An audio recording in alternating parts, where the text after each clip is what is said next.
अस्सलाम वालेकुम and a very warm welcome. आप देख रहे हैं आज पाकिस्तान। मैं हूं सिद्रा इकबाल। मेरी और मेरी पूरी टीम की तरफ से आपको बहुत बहुत जुम्मा मुबारक। आज हम दो तीन चीज़ें नई करने वाले हैं। सबसे पहले क्योंकि वीकेंड आता है तो हम सबको बड़ी खुशी होती है और इस दफ़ा का वीकेंड तो है ही ब्लॉकबस्टर। ना सिर्फ ये कि हम देखते हैं शहर में बहुत बड़े यानी स्टाइल अवार्ड्स का इनेकाद होने वाला है, जिसके अंदर हम देख सकते हैं रंगारंग उसका रेड कार्पेट होगा और ओवरऑल पूरे वीकेंड पे शायद यही चर्चा हो, यही बात हो कि किसने क्या पहना और कौन से जो ड्रेसेस थे और लुक्स थी वो हिट्स थी, वेयर एज कौन सी लुक्स बिल्कुल नहीं चली। ऑन दी अदर हैंड जी सिनेमा घरों में इस वक्त 15 लाख से ज्यादा लोगों ने टिकट्स ले लिए हैं। बिग फिनाले का इंतजार हो रहा है और इसके साथ साथ बांग्लादेश की टीम भी पहुंची हुई है पाकिस्तान यानी लाहौर, और पाकिस्तान बांग्लादेश के मैचेस भी होने वाले हैं। So there is so much happening. लेकिन साथ साथ मैंने आज ये बात करनी थी कि परसेप्शन जो होता है वो रियलिटी से कितना बड़ा होता है। वी ऑल कंटिन्यू सेइंग कि रियलिटी में आप किसी को लॉजिकली कॉन्शियसली कितनी भी चीज़ें बताने की कोशिश क्यों ना करें, इमोशंस आपके ज़्यादा चार्ज्ड होते हैं। सो देयरफॉर वी थॉट कि ये तमाम के तमाम इवेंट्स जो हमारे जज्बात को कहीं ना कहीं उजागर करते हैं, कहीं हम खुश होते हैं, कहीं हम एक्साइटेड होते हैं, इसके बारे में बात की जाए। तो आज हमने सोचा कि वीकेंड पे नया ये करेंगे कि 9:55 पे यानी जैसे ही हमारे प्रोग्राम का तकरीबन दरमियाना हिस्सा पहुंचता है, आज हम फेसबुक पे आपके साथ लाइव होंगे। आपके साथ हम टॉपिक्स शेयर करते हैं तो आपकी कमेंट्स और फीडबैक तो आती ही है, लेकिन सोचा थोड़ी देर गपशप आपसे लाइव फेसबुक पे भी लगाई जाए। So watch out for that. 9:55 will be live on Facebook. लेकिन अब जो परसेप्शन की मैं बात कर रही थी उसमें पाकिस्तान के लिए एक बुरी खबर है when it comes to the transparency international की रिपोर्ट जो कि बात कर रही है पाकिस्तान में करप्शन के हवाले से। कल इस बात की बहुत मेरे ख्याल में आपने क्लिप्स दोबारा देखी। एक तरह से हमने माजी के दरीचों को खटखटाया कि जब इमरान खान साहब ऑपोजिशन का हिस्सा थे और हमने देखा कि पाकिस्तान इसी इंडेक्स में बेहतरी की तरफ जा रहा था, तो उनका एक बड़ा इंपॉर्टेंट स्टेटमेंट ये था कि शायद इसमें भी करप्शन की गई है, यानी गुज़िश्ता हुकूमत ने शायद पैसे खिलाकर अपनी रैंकिंग को बेहतर बनाया है।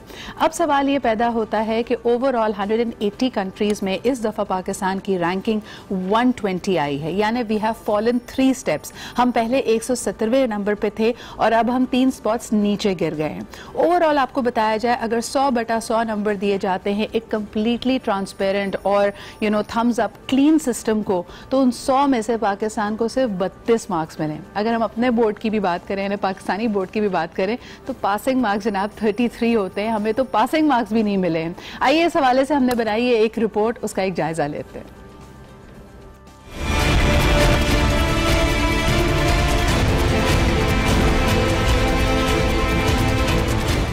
लोगों को नहीं छोड़ेंगे, करप्शन नहीं होने देंगे, मुल्क को करप्शन से पाक करेंगे। करप्शन के खिलाफ बरसर पैकार पीटीआई हुकूमत के लिए ट्रांसपेरेंसी रिपोर्ट का एक बड़ा धचका।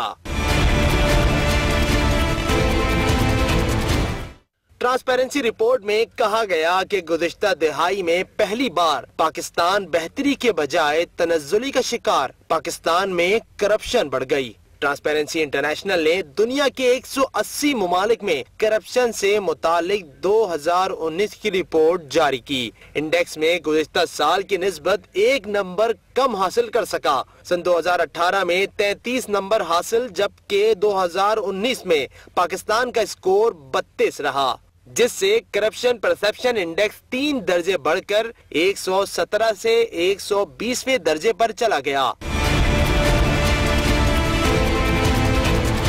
ट्रांसपेरेंसी इंटरनेशनल ने नैब की तारीफ करते हुए कहा कि चेयरमैन नैब जावेद इकबाल की जेर क़यादत नैब की कारकर्दगी बेहतर रही। बदउन्वान अनासिर से 153 अरब रुपए रिकवर किए। अदालत में 530 रेफरेंसेस दायर करने के साथ सजाएं दिलवाने की शरह भी 70% रही। रिपोर्ट में करप्शन के खात्मे के लिए सिफारिशात दी कि सियासी फाइनेंसिंग को कंट्रोल किया जाए, बजट और अवामी सहूलतों को जाती मकासद और मुफाद रखने वालों के हाथों में ना दिया जाए।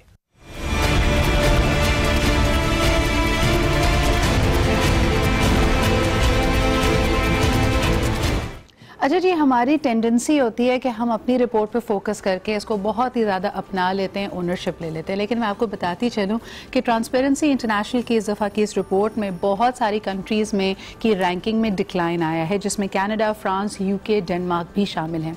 एवरेज स्कोर की बात की जाए, हमारे तो जी 32 नंबर आए हैं, लेकिन क्लास एवरेज अगर कही जाए तो वो सिर्फ 45 पे थी। सबसे करप्ट तरीन मुल्क इस वक्त जो अगर रैंकिंग में देखा जाए, हम अपने 32 नंबर को रो रहे हैं, हमसे भी आधे नंबर लिए हैं अफगानिस्तान ने, यानी उनके पास है जी सिर्फ 16 नंबर का स्कोर। अब जरा क्लास टॉपर्स की भी बात कर लेते हैं। सबसे अच्छा स्कोर आया है जी न्यूजीलैंड का, जिसको 100 में से 87 नंबर्स मिले हैं, और दूसरी तरफ अगर हम सिंगापुर की बात करें, उनको भी 84 आउट ऑफ 100 मिले। तो ये वो ममालिक हैं जहां सबसे बेहतर हालात नजर आए हैं। लेकिन आपको ये भी बताते चले, जहां शार्प डिक्लाइन आया, 21 ऐसे ममालिक हैं जो हम अगर अपने 3 रैंक्स गिरने की बात कर रहे हैं दुनिया भर में, क्योंकि इस वक्त जब मीशत टाइटन अप होती है, जब महंगाई बढ़ती है तो और रास्ते खुल जाते हैं, लोगों का इंसेंटिव बढ़ जाता है करप्शन करने का, और बात है कवानीन को तोड़ना। अगर आप उसी सिस्टम का हिस्सा है तो आपको पता होता है कि कैसे तोड़ा जाए। तो यकीनन आपके पास ऑस्ट्रेलिया और कनाडा भी ऐसे ममालिक में शामिल हैं जहां शार्प डिक्लाइन, यानी बहुत सारे नंबर से नीचे रैंकिंग गिरी है। अच्छा, इन सारी चीजों में ऑफ कोर्स अकाउंटेंसी बहुत इंपॉर्टेंट है। कल मैं एक ऐसे इवेंट पे भी थी, कराची में इसका इनेकाद किया गया, professional accountancy symposium 2020, and I really had the honor of having a brilliant panel with me। यानी इसमें डेलॉयट, KPMG और इसके अलावा PwC से नुमाइंदगान मौजूद थे। लोकली फाइनेंशियल मैनेजमेंट को रिप्रेजेंट करते हुए एंग्रो, यूनिलिवर और कराची इलेक्ट्रिक के रिप्रेजेंटेटिव्स यहाँ मौजूद थे। बात यहाँ पे की जा रही थी the power of future ready आपकी जो टैलेंट है, और इसका इनेकाद किया था TMUC यानी द मिलेनियम यूनिवर्सल कैंपस और इसके साथ साथ ACCA ने। इन दोनों की शराकत से इस इवेंट को ऑर्गेनाइज किया गया, और बात की जा रही थी कि आने वाले दिनों में अकाउंटेंसी का क्या फ्यूचर है। ACCA आप जानते हैं कि एक ऐसी क्वालिफिकेशन है जो आपको ग्लोबली वायबल बनाती है। आप दुनिया में कहीं पर भी अकाउंटेंट के तौर पर प्रैक्टिस कर सकते हैं, और ये एक बहुत बड़ी ग्लोबल नेटवर्क है। आप अगर इस क्वालिफिकेशन को अटेम्प्ट करना चाहें तो TMUC is offering you that. लेकिन सबसे पहले आपको लेके चलते हैं इस इवेंट पे, and let's take a look कि वहां क्या बातचीत हुई। Great career and future advice from the top business professionals, the top finance professionals of Pakistan. This event, the Professional Accountancy Symposium 2020, was organized by TMUC and ACCA. और सबसे ज़्यादा important यही होता है अपने आप को ट्रांसफॉर्म करना। लेकिन आपको पता है, जिस तरह हम ऑप्टिक्स की बात कर रहे थे, आपका जहन बदला है, आपकी ज़िंदगी बदली, आपकी एनर्जी बदली है या नहीं, ये बात की बात है। जो चीज़ लोग सबसे पहले नोटिस करते हैं वो है आपका हुलिया, आपकी अपीयरेंस। अगर उसमें आप ट्रांसफॉर्मेशन लेकर आते हैं तो यकीनन आपको 100 में से 100 मार्क्स मिलते हैं। कौन वो लोग हैं जिन्होंने मेहनत करके ये किया, आपको बताते हैं एक छोटे से ब्रेक के बाद। It's going to be about transformation. आपको भी इंस्पिरेशन मिलेगी। अगर वजन बढ़ गया है तो आप भी देख सकते हैं कितने लोगों ने अपने आप को slim and smart and fit किया है। So stay with us and keep watching आज पाकिस्तान।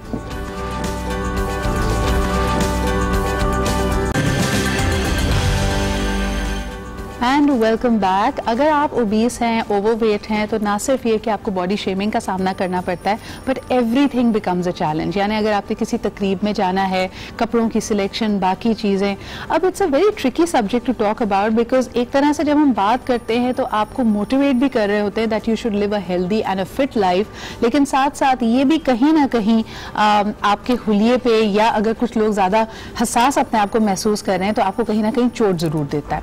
खास तौर पे वो लोग जो शो बिजनेस का हिस्सा होते हैं, अगर वो वेट पुट ऑन कर लें तो मेरे ख्याल में ना सिर्फ उनको इर्द गिर्द के लोग फीडबैक देते हैं, but because they are public figures, हमारे व्यूअर्स और उनके पसंद करने वाले लोग भी उनको फीडबैक दे रहे होते हैं। हाल ही में अ lot of people have actually transformed themselves. यानी अगर उनका वेट बढ़ा हुआ था, उनकी ग्रूमिंग इतनी जबरदस्त नहीं थी, तो उन्होंने अपने आप को पॉलिश किया। आइए आप मिसालें दिखाते हैं। सबसे पहले हमारे पास मौजूद हैं जी, किसकी तस्वीर दिखा रहे हैं? सबसे पहले एमन एंड मिनाल।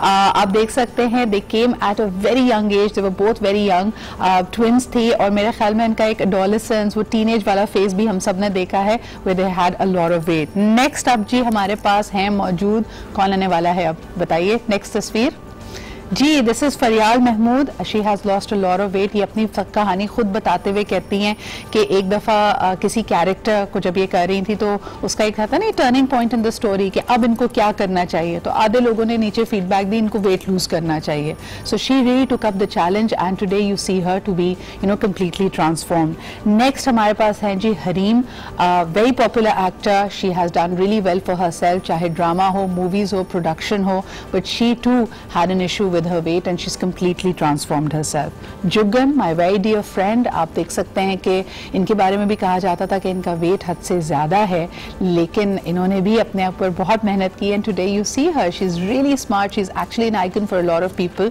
जो अपने आप को फिट रखना चाहते हैं। अच्छा जी, आज हमारे साथ इसी मौजू पर बात करने के लिए द ट्रांसफॉर्मेशन के ऊपर न्यूट्रिशनिस्ट हैं, बहुत अच्छी दोस्त भी हैं, अक्सर अब इस प्रोग्राम में उनसे मुलाकात कर चुके हैं। हमारे साथ हैं डॉक्टर अरीज। अस्सलाम वालेकुम अरीज। अच्छा जी अरीज, बात ट्रांसफॉर्मेशन की हो रही है। माशाल्लाह people see you as a petite, beautiful, fit person, लेकिन हम इनको बताने वाले हैं कि जो ये आपको एडवाइस देती है ना, ये इन्होंने खुद अपने आप पे भी अप्लाई की है। क्या आप जानना चाहते हैं कि अरीज थोड़े अरसे पहले कैसी दिखती थी? आइए आपको दिखाते हैं, आपको यकीन नहीं आएगा। देखिए जी, फुल स्क्रीन पे देखें कि Areej used to be quite obese, यानी इन्होंने काफ़ी वेट पुट ऑन किया हुआ था और आज ये इस शेप में आ गई हैं जैसे हम इनको आज जानते हैं। एक और तस्वीर भी दिखाएं ज़रा, इनकी एक और भी पड़ी, वो देखें जी। अरीज, ये कौन सा टाइम था? I know now we can talk about it confidently. यहाँ पे क्या हुआ था? ये बस eating habits, no pattern of life के लाइफस्टाइल बिल्कुल बिगड़ा हुआ था, स्लीपिंग पैटर्न अच्छा नहीं था, टेंडेंसी भी थी फैमिली, जो लोग अक्सर ये बात कहते हैं ना जेनेटिकली। ठीक है, टेंडेंसी नहीं थी टू बी ऑनेस्ट, ठीक है, एंड इट वाज वही बात है कि अगर आपकी फैमिली टेंडेंसी भी है तो you can change it by improving your lifestyle.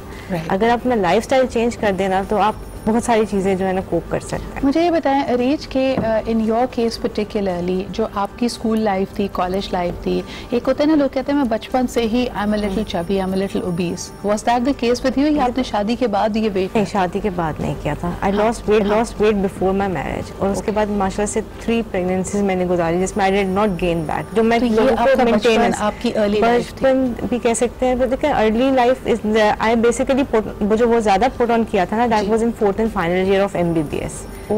Because खाना बहुत था, पढ़ना बहुत था, बैठने का मतलब एक बहाना मिल जाता है ना खाने का और बैठने का, वो वाली चीज थी। सही। And when I improved on that, फिर बिल्कुल जो ट्रांसफॉर्मेशन हुई थी that was during my house job when I was working. बिल्कुल हॉस्पिटल में भी मेरे पास एक्सरसाइज का टाइम नहीं होता था, तो आई रियलाइज कि जब आपने अपना खाना, क्योंकि 80% आपकी डाइट का रोल है, आप चेंज करते हैं। और मैं भूखी नहीं रहती थी, जो मेरे क्लाइंट समझते हैं कि अभी भी मैं शायद खाना बहुत कम खाती हूँ। I eat everything, I enjoy life, totally enjoy it. So let's start with giving our viewers some tips. यानी हम यहाँ पे लोगों को देख रहे हैं who are in various phases. एक जो टर्म बार बार मेरी ऑडियंस सुनती है is BMI. I know what is BMI, you know what is BMI.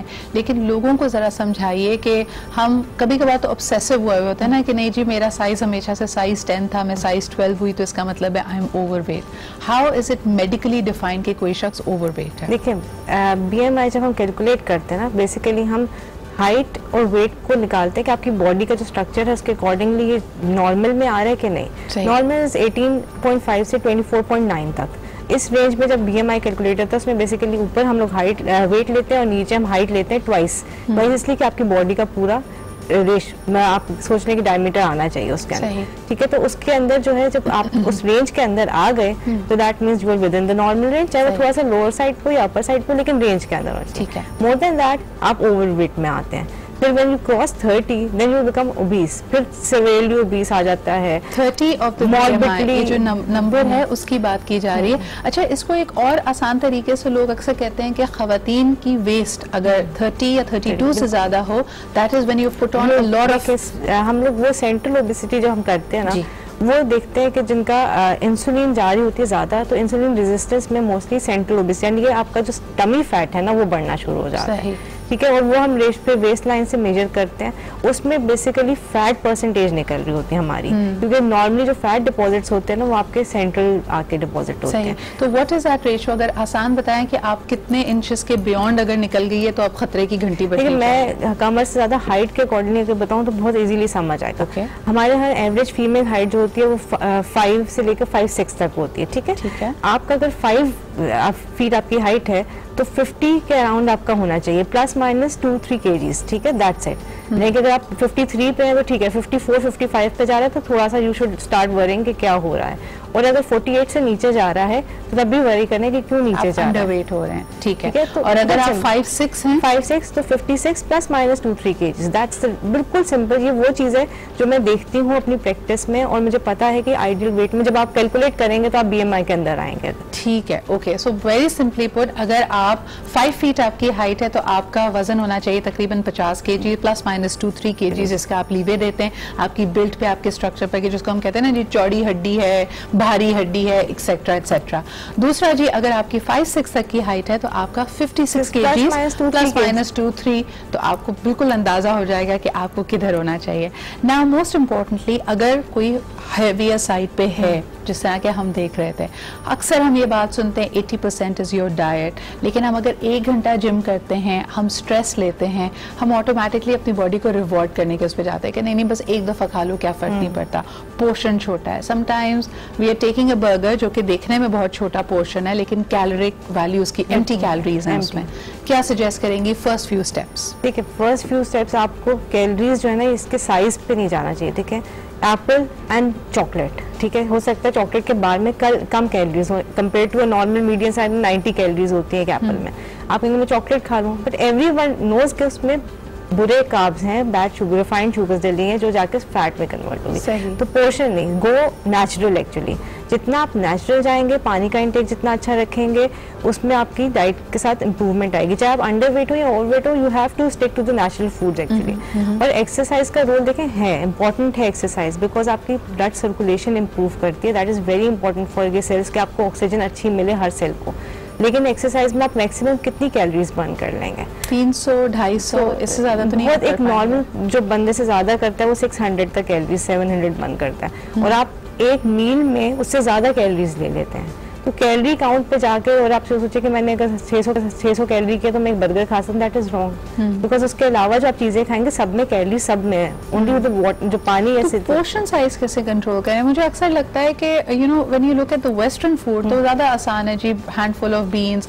हमारे यहाँ रोटी, करी, चावल, इनके साथ हम कैसे मैनेज करें अपने पोर्शन साइज? बात वो ये कि अगर मैं किसी को समझाती हूँ, मेरे पास जो क्लाइंट्स आते हैं, मेरे पास 80 to 85% फीमेल होती हैं जो और मदर्स होती हैं जिनको अपने लिए टाइम नहीं होता। उनको कहते हैं आप रोटी चावल छोड़ दें, this is not our basic food, because रोटी चावल के बगैर हम लोग जिंदा सर्वाइव कर सकते हैं और बहुत अच्छा सर्वाइव कर सकते हैं, बट दिल में हम अपने लिए अलग से क्या बनाएं। अच्छा, तो रोटी का ये है कि आप दोपहर में आप अगर आपको लगता है कि आप उसके बगैर फंक्शन नहीं कर सकते तो आइदर ब्रेकफास्ट और दोपहर का लंच उसमें आप ले रहे हैं। डिनर जितना अर्ली होगा, जितना हाई प्रोटीन होगा, लो कार्ब होगा, उतना अच्छा रिजल्ट आएगा। बहुत सारे लोग ये भी कहते हैं कि जी शाम 5 बजे के बाद या 7 बजे के बाद कुछ ना खाओ, उसके बाद नेक्स्ट डे नाश्ता करो। Is that a good healthy practice? देखिए, it's healthy in the way कि अगर आप अपना वाटर इनटेक अच्छा रखें और अर्ली ब्रेकफास्ट करें। बेसिकली इंटरमिटेंट फास्टिंग भी जो जैसे चली हुई है, उसका कॉन्सेप्ट भी ये कि आपने ईटिंग विंडो जो है वो रखनी है। लेकिन अगर आप ब्रेकफास्ट अर्ली करके भी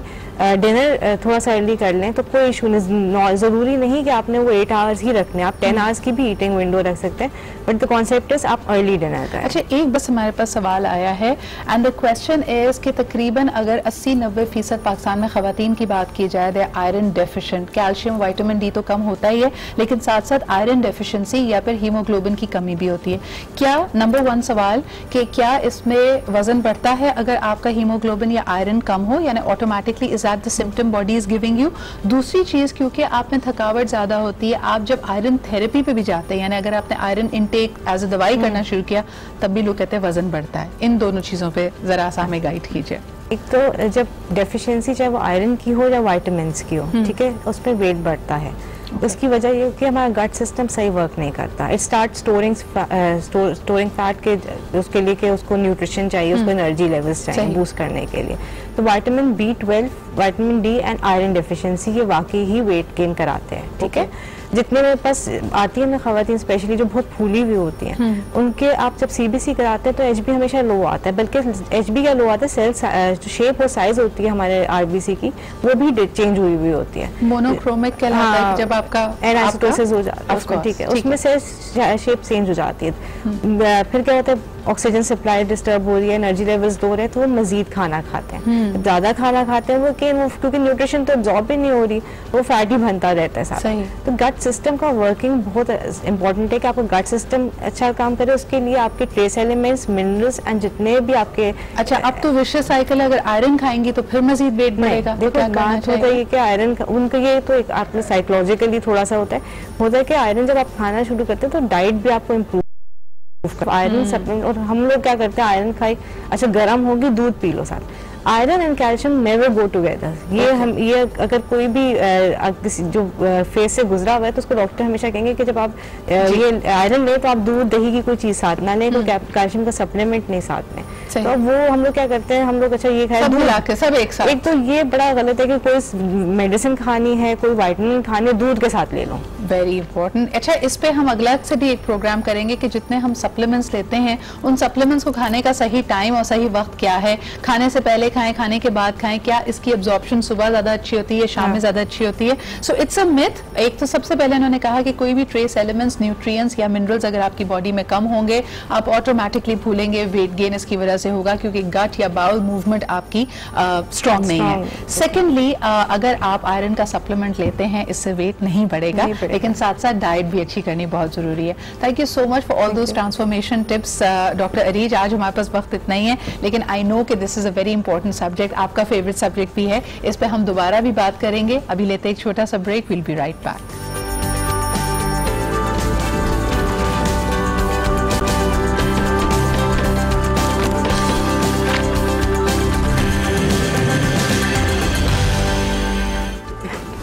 एंड वेलकम बैक। आप देख रहे हैं आज पाकिस्तान। ट्रांसफॉर्मेशन के बाद जरा अब बात करेंगे रिफ्लेक्शंस की। अगर आपको वाकई अपने आप को खोजना है, अपने आप के बारे में पता करना है, पीपल से disconnect yourself from the distractions. यानी जो इंटरनेट है, हमारा वैसे मीडिया से ताल्लुक है, हम कोशिश करते हैं आप हमारा प्रोग्राम देखें, लेकिन once you disconnect in that solitude you really find yourself. आज हमारे पास एक बहुत ही ज़बरदस्त स्टोरी मौजूद है इन मिलो पाकिस्तान से। A youngster who is also identified as the mountain writer.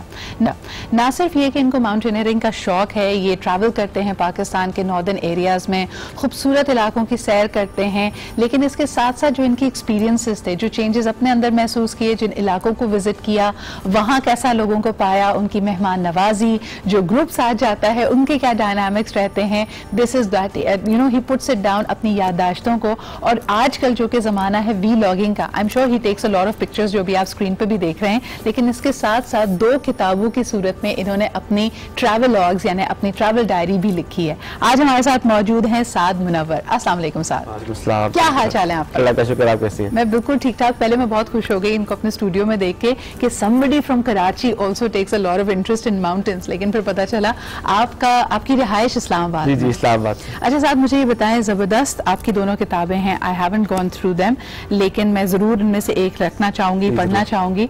मुझे ये बता, लिखना के बारे में कब सोचा? पहले तो माउंटेनियरिंग शुरू की होगी, शुरू की जो अपने एक्सपीरियंसेस हैं या ट्रैक्स हैं, समिट्स हैं, उनको तो नहीं, उनके बारे में लिखा था?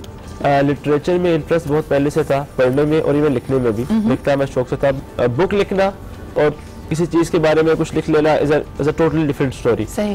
तो माउंटेनियरिंग में, ट्रैकिंग में कुछ ऐसे वाकयात हुए या कुछ ऐसे आपने कहा ना कि जहाँ के वहाँ पर डिफरेंट फीलिंग होती है, तो आप इतना कुछ लर्न करते हैं, अपने बारे में लर्न करते हैं, यू गेट टू नो कि आप ही नहीं है दुनिया में, बहुत सारी और कहानियां भी हैं। सो जब आप वो देखते हैं so it's a very different feeling, वो ऑब्जॉर्व करना मुश्किल है। वो इतना ज्यादा अंदर आप इतना कुछ देख लेते हैं, इतना एक्सपीरियंस कर लेते हैं। जी ओवरवेलमिंग है, इतने तरह के लोग, बिकॉज इतनी तरह के अल्लाह ताला ने लोग बनाए हैं जो आपसे मुख्तलिफ है, उनकी जीत हार, उनका खुशी गम, उनके लिए जो क्राइटेरिया है लाइफ के वो मुख्तलिफ है। बिकॉज ऐसे लोग हैं जिन्होंने कभी इस्लामाबाद देखा ही नहीं है, जो कराची का सिर्फ उन्होंने नाम सुना है, पता ही नहीं है कराची में क्या होता है, उनके लिए लाइफ और है। तो वो सब कुछ आप देखते हैं, तो वो जब मैंने इतना ज़्यादा कुछ किया तो वो ज़रूरी था कि मैं कहीं पेन डाउन करता। अच्छा, और आप जब खुद उसको एक्सपीरियंस कर रहे होते तो राइटर का अपना जोन, अपने यानी आपकी शख्सियत भी तो एक ख़ास अंदाज में उसको फिल्टर करके उसका एक एक्सपीरियंस नोट कर रही है। मुझे ये बताओ, क्या चीज़ सबसे ज़्यादा स्ट्राइक किया कि इनकी लाइफ कितनी सिंपल है? क्या उनकी ज़िंदगी अपनी ज़िंदगी से ज़्यादा मुश्किल लगी, या कहीं कहीं रश का आया कि भाई ऐसे भी लोग रहते हैं, मुझे भी इतनी सिंपल लाइफ चाहिए? दोनों चीज़ें। पहले ये तो है कि काफ़ी अंडर प्रिविलेज्ड लोग देखे और ये रियलाइज़ करते हैं आपके अल्लाह ताला ने आपको कितना कुछ दिया हुआ है, कितना कुछ आप रियलाइज़ ही नहीं करते जब तक वो नहीं होता कि मुझे दिया हुआ है, तो उस पर भी मैंने ग्रेटफुल होना है। दूसरा फिर ये भी देखा कि इंसान को खुश होने के लिए इन तमाम चीज़ों की ज़रूरत नहीं है जिसके पीछे यहाँ शहरों में लोग भागते रहते हैं।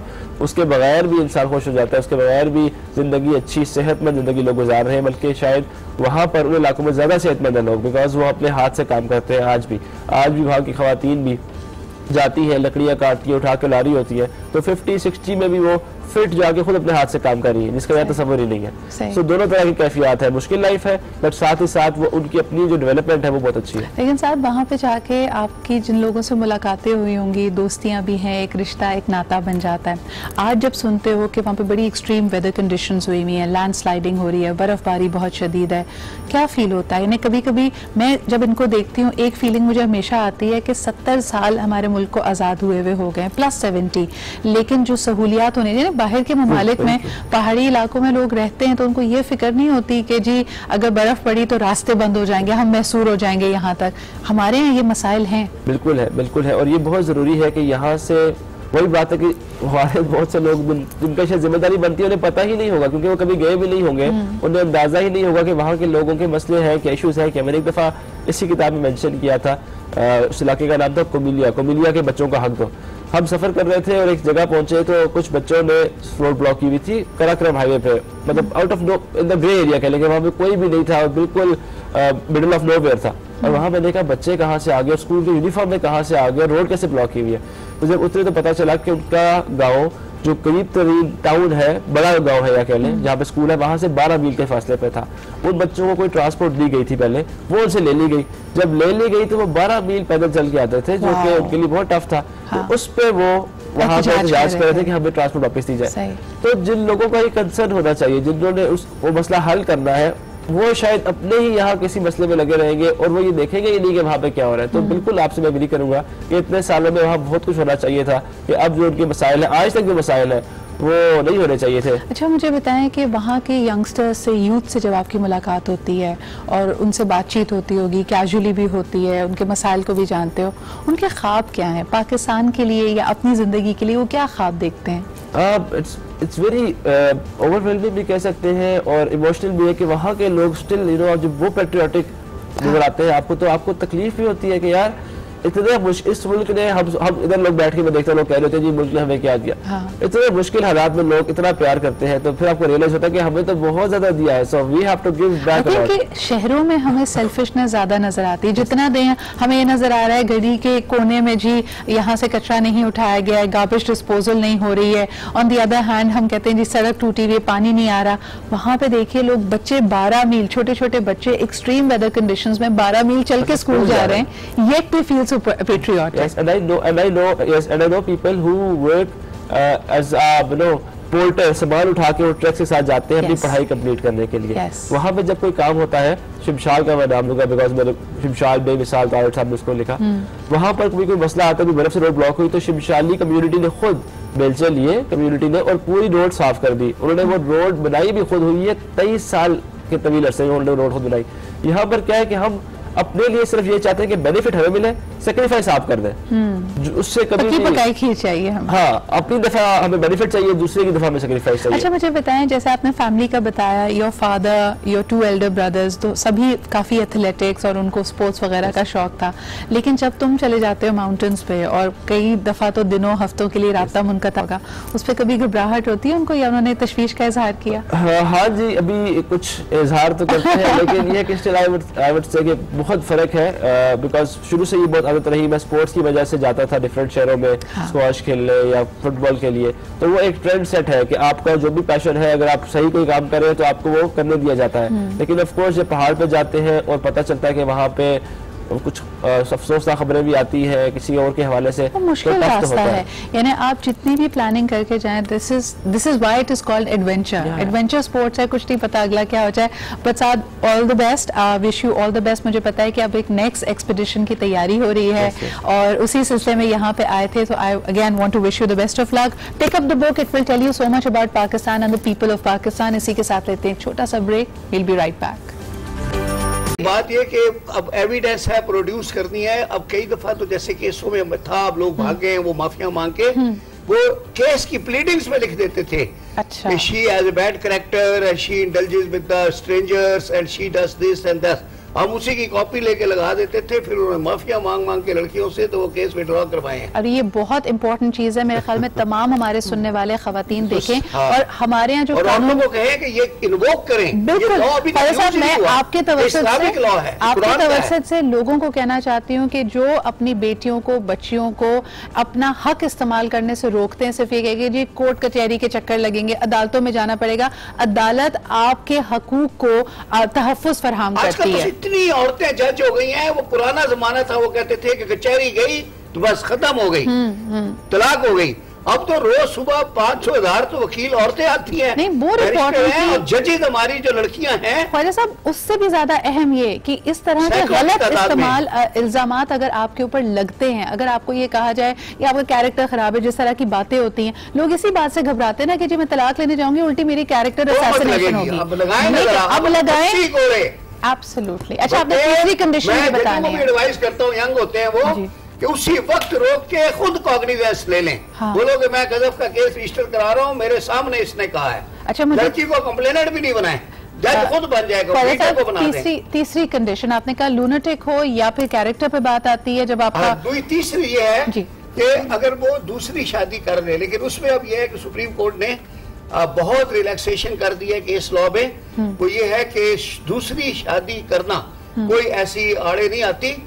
Welfare of the child is to be seen, कि अगर वो जो असली फादर है उसके पास वेलफेयर नहीं है, और अगर वो स्टेप फादर है और वहाँ माँ जो है बच्चे को ज्यादा अच्छी तरह लुक आफ्टर कर सकती है, उसके फाइनेंशियल रिसोर्सेज अच्छे हैं, उसकी कारें हैं, मोटरें हैं, ड्राइवर है, माहौल अच्छा है, तो अदालत अलाउ कर देती है। ख्वाजा साहब, एक दफा फिर आपके तवज्जुह से तीनों चीजें दोबारा बताना चाहूंगी। जिन लोगों ने अभी हमें ज्वाइन किया, खवातीन अब ब्लैकमेल नहीं हो सकती कि अगर उन्होंने खुला के लिए दायर किया केस तो उनसे कस्टडी छीन ली जाएगी, उनकी खुला भी प्रोसेस होगी, उनको बच्चे की कस्टडी भी मिलेगी और बच्चे की मेंटेनेंस भी मिलेगी। बच्चे की मेंटेनेंस बाप की आमदनी के मुताबिक, अगर बाप 5 स्टार होटल का मालिक है तो मेंटेनेंस 5 लाख। अच्छा, माशाल्लाह, उस वक्त सारे बैंकरप्ट हो जाते हैं, हो जाती है। अच्छा, जब मेंटेनेंस देना है और जब कस्टडी लेनी है तो कहते हैं मैं बड़ा अमीर हूँ, मेरा तो बंगला है, मेरे अलावा बच्चा तो कहीं अच्छा नहीं रह सकता। तो मैं बताया, मैं यंग था तो मैंने एक दफा कहा कि मैंने कहा जी वो फेडरल एरिया में रहते हैं, लड़की के माँ बाप, वो बच्चा वहाँ ले गया, वहाँ सारी रात गोलियां चलती हैं। हाँ। और ये जो मियाँ है वो डिफेंस में रहता है।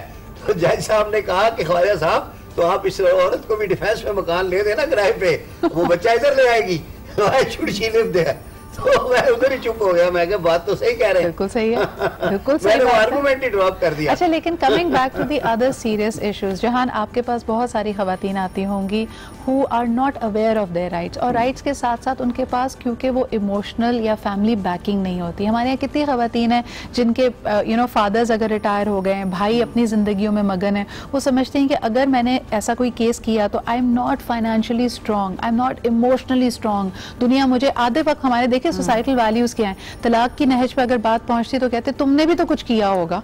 दे have the tendency to blame the woman. क्या कहेंगी आप खवातीन को?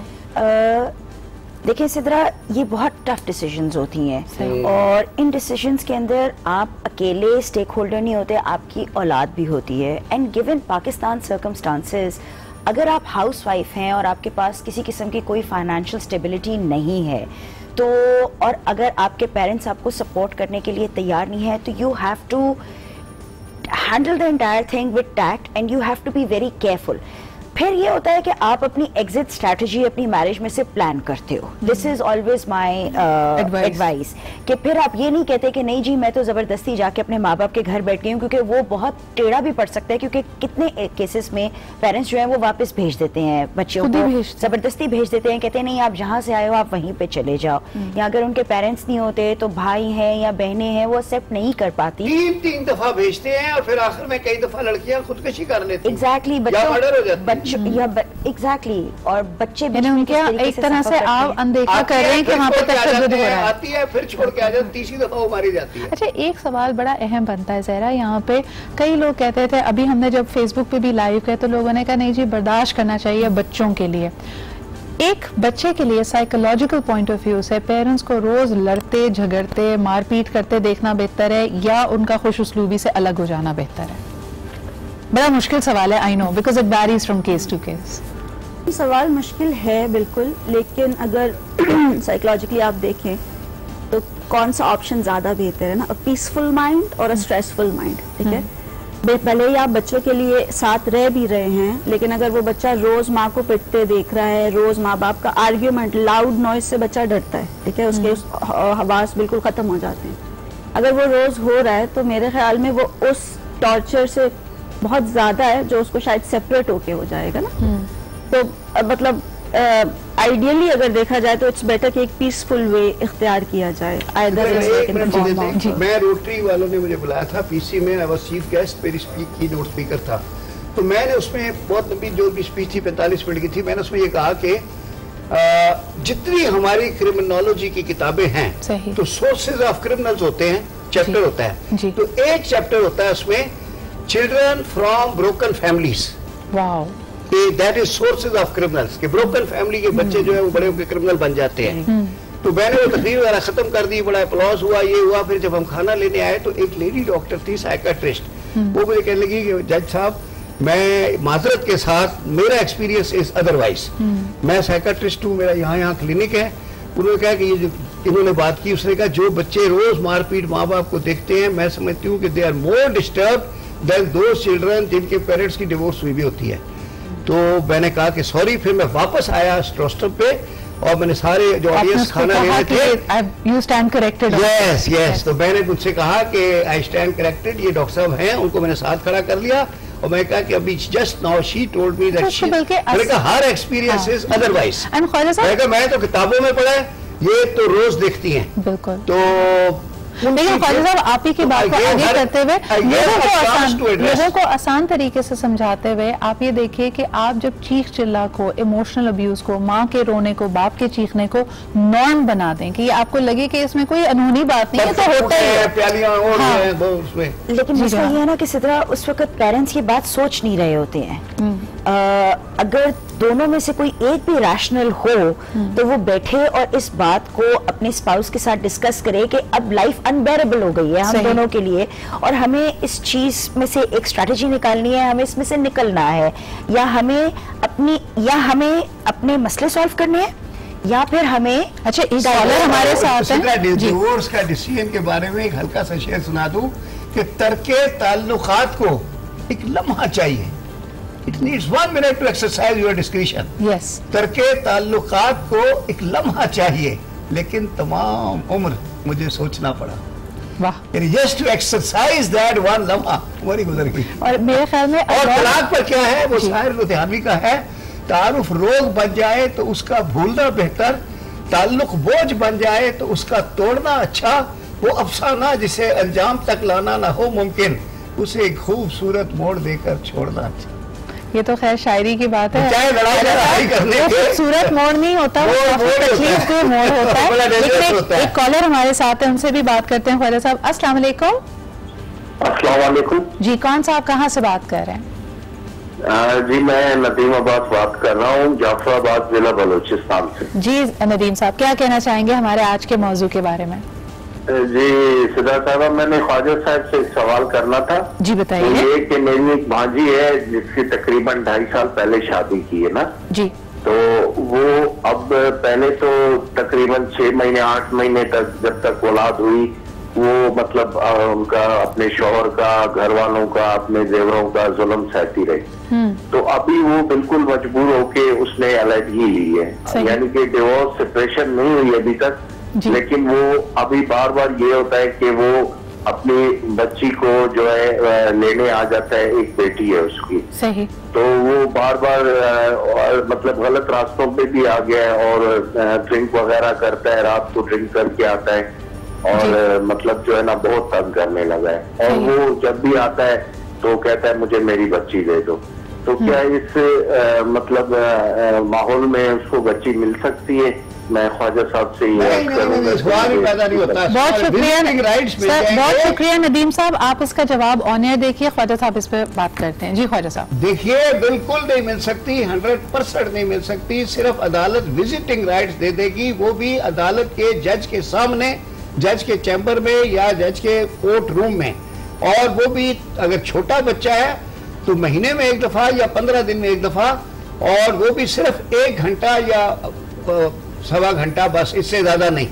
और अगर बच्चा बड़ा होता है तो उसमें 2 घंटे दे देते हैं, उसमें ट्वाइस ए मंथ कर देते हैं, लेकिन बहुत छोटे बच्चे को तो कोर्ट में लाना भी फिजिबल नहीं है। पोल्यूशन होता है, बीमारियों का खतरा होता है, बच्चा इन्फेक्शन हो सकता है। मैं ये जजेस के लिए भी इस पे हम मजीद भी बात करना चाहेंगे क्योंकि मुझे एक ब्रेक लेना पड़ रहा है, वापस आएंगे बात करेंगे। This is very obviously blackmailing tactic, terrorise कर रहा है बीवी को जगाने के लिए कि मैं हूँ, आप ड्रिंक करके आ गए, आप दिखाने के लिए कि बच्चा मेरा है, तो ठीक है, फिर कोर्ट में मिले ना आगे 2 घंटे उधर आराम। ठीक है जी, इस पे जरा बात करते हैं। और चाहे बच्चा किसी भी उम्र का हो, अगर आप एक्सपोज हो रहे हैं, इस पे भी जरा सवाल उठाना जरूरी है कि वो जो मीटिंग पॉइंट है उसको क्या रखना चाहिए। कानून में तो अगर आपको लगता है, आपको खतरा है कि भाई जो शौहर है वो उठा के बच्चे को ले जाएगा, तो आप कहते हैं कि जज के सामने मुलाकात हो। लेकिन किसी भी एज का, अगर 7 साल की उम्र का बच्चा है, उसको कोर्ट में लाना, उस एक्सपीरियंस से गुजारना, उस पर हम जरा बात करते हैं एक छोटे से ब्रेक के बाद।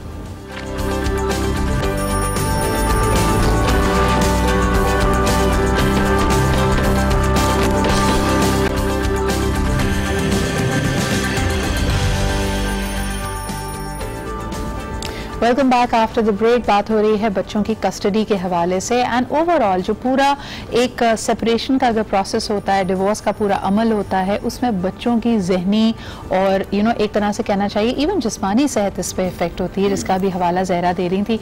जहरा, लेकिन अब आपने तो कहा कि एक पीसफुल माइंड होना चाहिए। जब इतना शोर शराबा हो रहा हो, लड़की की फैमिली दोनों इन्वॉल्व हो जाती है, मिल्कियत की बात हो रही होती है, चीज़ों के तकाजे हो रहे होते हैं, उसमें I think in a lot of cases the बच्चा बिकम सबसे लोएस्ट प्रायोरिटी होता है उस वक्त। तो उस पर जो गुजर रही है, आपके केसेस आपके सामने जो आते होंगे, हाउ डू द चिल्ड्रन सफर?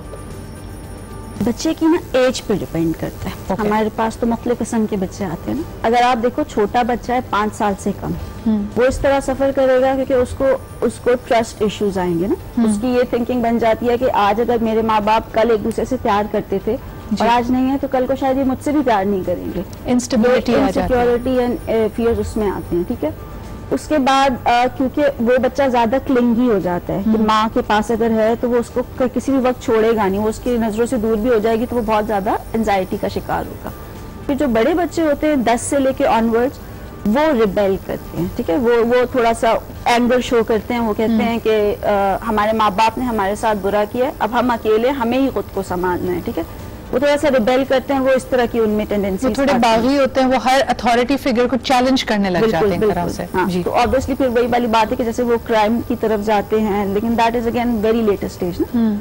जो हम देख रहे हैं, जो हम बच्चों के इश्यूज डील कर रहे हैं, one is the emotional issue, fears, कभी भी कुछ भी हो सकता है, लाइफ इज अनप्रेडिक्टेबल। ठीक है, उसके बाद कॉन्फिडेंस ऑब्वियसली उनका अफेक्ट होगा, ग्रेड्स अफेक्ट होंगे। एंड यहाँ पे एक चीज ये भी मैंने बहुत ऑब्जर्व की है, जो स्कूल गोइंग बच्चे हैं ना, ग्रेड्स जिनके बेसिकली आते हैं, क्योंकि उनको हर वक्त ये होता है ना कि तुम्हारे ग्रेड्स अच्छे आएंगे तो ये होगा, उनमें ये फियर आ जाता है कि शायद ये मेरी फॉल्ट थी, शायद मैंने कुछ गलत किया था, मैंने शायद पढ़ाई ठीक नहीं की थी, अम्मी अब्बू को गुस्सा आ गया तो मैं I heard of a particular case Khwaja साहब के उसमें बच्चा रोज सुबह जब वो देखता था कि माँ बाप में लड़ाई हो रही है, and they were going through that process, every morning he would complain of a stomach एक, क्योंकि उसको लगता था कि अगर मैं बीमार पड़ जाता हूँ तो इनकी लड़ाई बंद हो जाती है एंड मेरे पे टेंशन आती है। And there was no disease, they went through so many test, लेकिन उसने सोच के बच्चे ने अपने आप को बीमार कर लिया था। लेकिन ख्वाजा साहब से ये भी पूछेंगे कि यहाँ तो हम एक केस लेके चल रहे हैं वे both parties want the child, तो वो लड़ाई कर रहे हैं कि कस्टडी हमें दो और ये सूरत हाल होनी चाहिए। अक्सर सिनेरियोज में अनफॉर्चुनेटली बहुत तकलीफ दे बात है कि दोनों माँ बाप बच्चा नहीं रखना चाहते, और ऐसा वहाँ क्या होता है? वहाँ फिर यह है कि अदालत को इख्तियार है कि वो नाना खुद नानी को दे दे या फिर दादा दादी को दे दे। अब अगर दोनों ही कंटेस्ट कर रहे हैं, अगर नाना नानी और दादा दादी, तो उसमें देख लेते हैं कि बच्चे की वेलफेयर कहाँ है। लेकिन अदालत ये कहती है कि हमने ये नहीं देखना कि माँ को बच्चे से ज्यादा प्यार है या बाप को बच्चे से ज्यादा प्यार है। वो कहते हैं हमारा जो फर्ज ये है, once you come to the guardian court, the court is guardian of the child. Now court has to see where the welfare of the child lies. जहाँ उसको एजुकेशन मिलेगी, जहाँ उसको कपड़े अच्छे मिलेंगे, जहाँ जूते मिलेंगे, जहाँ खाना पीना मिलेगा, सैर का सपाटा मिलेगा, वहाँ है वेलफेयर, यानी क्वालिटी ऑफ लाइफ। ठीक है, उधर लड़ाई अगर ये हो जाए, नाना नानी भी नहीं ले रहे, दादा दादी भी ले रहे, कोर्ट को हालांकि ये अभी तक हुआ नहीं है, लेकिन ये भी ऑप्शन है कि वो किसी को बुला के, फिजियोथेरेपिस्ट को, किसी बे औलाद जोड़े को, उनको कह दे कि भाई आप इसका बच्चा जो है वो आप इसको हम इसकी कस्टडी दे रहे हैं। अच्छा, अभी कॉलर हमारे साथ हो सकता है, जज की पावर है, जज की पावर है, मौजूद है। एक और कॉलर हमारे साथ है, उनसे बात करते हैं। हेलो, अस्सलाम वालेकुम। हेलो, वालेकुम अस्सलाम। कौन सा, आप कहाँ से बात कर रहे हैं? आप मोहम्मद अख्तर वकास लाहौर से बात कर रहा हूँ। जी, क्या कहना चाहेंगे? जी मैम, ये कहना चाहता हूँ ख्वाजा साहब से, मतलब ये भी क्वेश्चन है कि देखिए कि आप औरतों के मतलब कितना बयान कर रहे हैं, तो कुछ औरतें भी ऐसी होती हैं जो नहीं घर में बसना चाहती, कोई मतलब है जो अपने वालिदैन के पीछे, बहन भाई के पीछे लग के घर को खराब करती हैं। सही। और एक मर्द है जो सारा दिन आपको वो मेहनत करता है, शाम तक मेहनत करता है, घर जाता है, जाकर सुकून भी नहीं मिलता, ये रंडी रोना, ये है, ये मसला हो गया, ये मसला हो गया, तो वो भी तो कुछ ऐसी हैं। ठीक है, उनके मतलब ये क्या कहेंगे? ठीक है जी, बहुत बहुत शुक्रिया आपके कॉल करने का। ख्वाजा साहब, यहाँ जो मैं समझ पाई हूँ, आप ही ये प्रोग्राम में मैंने कहा था वो चेहरे पे ब्लेड लग जाता है कि आपने जब डोमेस्टिक वायलेंस पे प्रोग्राम किया था, मेरे ख्याल में इन्होंने नहीं देखा।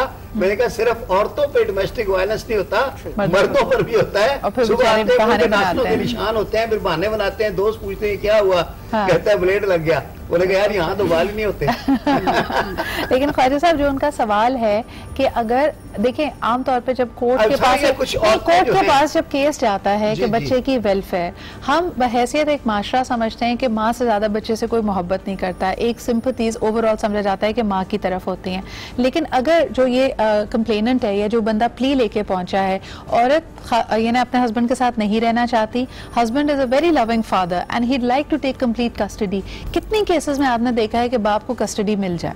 कम से कम 30% तो मिल ही जाती है। 30%, but that's still a very small ratio, right? बहुत स्मॉल है। हाँ। अभी तक ऐसा है ना कि हर अदालत में जो जज भी होता है वो वालिद भी होता है, तो वो खुद देखता है कि यार हम अपने बच्चों को कितना टाइम देते हैं, सारा टाइम माँ देती है, तो अपने घर में देख कर आता है। तो 90% वो बैलेंस ऑफ कन्वीनियंस जो है वो औरत की तरफ होता है, unless the woman makes herself disqualified for the custody, जिसके आपने कहा कि 3 ही कंडीशंस तो वो जज के दिल के ऊपर बड़ी छुरी चलती है जब वो माँ से बच्चे लेके बाप को देता है, लेकिन वो कानून से मजबूर होता है। ठीक है, अच्छा, इस पे एक मुझे ब्रेक लेना पड़ रहा है, लेकिन एक बड़ा अहम सवाल मैं जहान के लिए छोड़े जा रही हूँ कि अगर हम सोसाइटल नॉर्म्स को देखें, हमारे अपने रवैयों को देखें, तो अगर एक शादी बहुत जल्दी खत्म हो रही है और बच्चा बहुत छोटा है, देखने में ये आया है कि माँ अगर कस्टडी ले लेती है तो उसकी फ्यूचर प्रोस्पेक्ट्स ऑफ लाइफ खराब होते हैं। यानी मिसाल के तौर पर अगर वो रीमैरी करना चाहती है या बच्चे की देखभाल कर रही है, तो उसको प्रोफेशनली भी पर्सनली भी ज्यादा सैक्रिफाइस करना पड़ता है,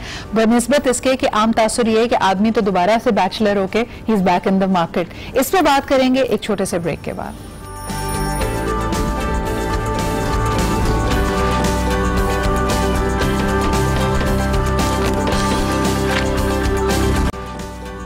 and welcome back after the break. आप देख रहे हैं आज पाकिस्तान, बात कर रहे हैं हम कस्टडी की, और अभी तक की हमारी सिचुएशंस ये थी जब दोनों एक लीगल बैटल में पड़ जाएं कि we want the child. We also discuss कि अगर दोनों पार्टीज को बच्चे नहीं चाहिए होते, जिस पर ख्वाजा साहब ने हमारी रहनुमाई की कि या तो फिर कोई और गार्डियन, नाना या दादा बच्चे को रख ले। Even the court has the discretion कि वो किसी NGO को या फिर किसी बे औलाद जोड़े को भी उस बच्चे की कस्टडी दे सकता है if nobody wants a child, because court के लिए सबसे अहम चीज़ है वेलफेयर। अच्छा, अब यहाँ पे जो सोसाइटल बातें हम कर रहे थे उसमें ये था कि अगर you know for what ever reason अगर शादी इस बात पे ख़त्म होती है कि हस्बैंड कोई और शादी करना चाहता है या कहीं और इन्वॉल्व है and the mother gets the custody, तो मदर के future personal life and professional life prospects इससे अफेक्ट होते हैं। आने वाले अक्सर लोगों ने ये भी देखा है, ख़वातीन को कहते हैं कि जी हम आपसे शादी करने के लिए तैयार हैं लेकिन बच्चा हम नहीं पालेंगे, तो अब that's a very big question mark for the girls future. On the other hand, लड़के के केस में अगर उसका बच्चा उसके पास भी हो, कस्टडी या ना भी हो, he is back in the market and he has several prospects to get remarried again. इस पे जहान आप क्या कहेंगे? That is how it is here in Pakistan. Reality है ये रियलिटी है, ये रियलिटी है और इसको बदल रही है, बिल्कुल बदल रही है। A lot of girls are getting married जिनके 2-2, 3-3 बच्चे भी हैं, and I know somebody who's very close to me. She has 3 kids and she got married to a bachelor. He was a younger fellow, उनसे उम्र में भी छोटा है और very well to do, and he married her with her 3 kids. So people are changing, perspectives are changing, perceptions are changing. लोगों में एक बदलाव जो है वो आ रहा है, लेकिन माँ हमेशा माँ होती है सिद्रा। और when you're a woman and you have a child, please understand that then it's a responsibility for life. यानी पहले कस्टडी के लिए लड़ती है, पहले ढूंढती है कि कोई उसको बैकिंग इमोशनल फाइनेंशियल मिले so that she can go through that, और उसके बाद भी एक तरह से उसे जिंदगी भर के लिए ये रिस्पॉन्सिबिलिटी एक्सेप्ट की है। अगर आपका बच्चा है सिद्रा और आप एक मदर हो तो ये एक जिंदगी भर की रिस्पॉन्सिबिलिटी है। चाहे आप हैप्पीली मैरिड हो तो भी आपको घर को भी देखना है, सारी चीज़ों को देखना है, लेकिन first and foremost you're a mother. अगर आप करियर अपना ज्वाइन करना चाहते हो तो भी आपको सबसे ज़्यादा जिम्मेदारी आप ही की होगी, बिकॉज आपको बच्चे को देखना ही देखना पड़ता है। एक बड़ा अहम सवाल है इसके अंदर, हमारे यहाँ जो एक लार्जर डिबेट चल रही है अच्छी खातून और बुरी खातून की। कहा जाता था पहले लोग जजमेंटल ज़्यादा भी होते थे, अब रवैयों में थोड़ी मस्बत तब्दीली आई है कि डिवोर्स लेने वाली खातून को खराब खातून या बुरी औरत समझा जाता था। तो सवाल ये पैदा होता है कि what kind of a mother और a role model does a divorced woman become for her children? आप लोगों के एक्सपीरियंसेस में, आप लोगों की ऑब्जर्वेशंस में। जी ख्वाजा साहब। देखिए जी, माशाल्लाह जो सिंगल मदर्स हैं और बच्चों को रेस करती हैं वो बहुत ज़्यादा अपने बच्चे से अटैच होती हैं और बच्चा माँ के ऊपर बहुत ज़्यादा डिपेंडेंट होता है। तो इसमें कोई शक नहीं कि इमोशनली इस बच्चे को अगर वो दूसरे बच्चों के साथ कंपेयर करें जिनके बोथ पेरेंट्स साथ होते हैं तो ये बता सकती हैं बेटर साइकियाट्रिस्ट है कि जरूर कोई 19-20 फर्क रह जाता है। लेकिन बहरहाल माओ ने बच्चे पढ़ाए हैं, चार्टर्ड अकाउंटेंट भी बनाए हैं, डॉक्टर भी बने हैं, इंजीनियर भी बने हैं, सिंगल हैंडेडली की है। No Khwaja Sahab, is it a self fulfilling prophecy? हमारे माशरे में अनफॉर्चुनेटली ये भी समझा जाता है ना कि somebody who comes from a broken family, अगर ब्रोकन फैमिली का बच्चा है, उसने क्योंकि एक हेल्दी रिलेशनशिप देखी ही नहीं है तो उसकी शादी भी ब्रेक ऑफ करेगी। लेकिन फिर सवाल ये पैदा होता है, क्या आपने घरों में झांक कर देखा है कितने रिलेशनशिप्स और मैरिजेस कितनी टॉक्सिक हैं जिसको आप समझ रहे हैं कि ज्यादा This is a mindset. वो गांठ मारती हैं। My daughter never saw her father because वो बहुत छोटी थी when I took a divorce. लेकिन मैंने कभी भी अपने ऊपर ये बात को हावी नहीं होने दिया कि मेरी बच्ची के पास बाप नहीं है। She had father figures through my brothers, through my father, और मैंने हमेशा अपने आप को पहले दिन ही ये तय कर लिया था कि मैं कभी भी अपनी बच्ची को बेचारा नहीं समझूंगी क्योंकि इसके पास बाप नहीं है। छोटा सा आखिरी सवाल जहान आपसे ही, if a parent exercises their right to divorce और पेरेंट्स अलग हो जाते हैं, बच्चे को किस उम्र में और किस तरह बताना चाहिए डिवोर्स के बारे में? बच्चे को समझाना चाहिए। जब पहला क्वेश्चन बच्चा पूछता है तो उस क्वेश्चन का उसी वक्त आंसर देना चाहिए। यू शुड नॉट थिंक कि अभी ये 3 साल का है या 3.5 साल का है या 4 साल का है। सवाल आ चुका है ज़हन में। जैसे ही एक बच्चा सवाल करता है उस सवाल को उस वक्त बोलें कि ठीक है, हम इसका आप और मैं we will have a serious talk, give yourself a few hours and a day to focus, take the child out, give the child a good environment, sit down and discuss. I think that's a very important notion. Unfortunately वक्त खत्म हो गया। मैं चाहती थी कि ख्वाजा साहब पे भी इस पे बात करें, लेकिन ख्वाजा साहब की इस पे क्या टेक है? I'm going to record that video message and I will put it up on Facebook. हमारे साथ रहिएगा, कल नहीं मंडे को हमारे साथ रहिएगा और ख्वाजा साहब का जवाब सुनिएगा मेरे Facebook के ऊपर। आज के लिए इतना ही। Hope that you will enjoy your weekend. I will see you on Monday. खुदा हाफिज।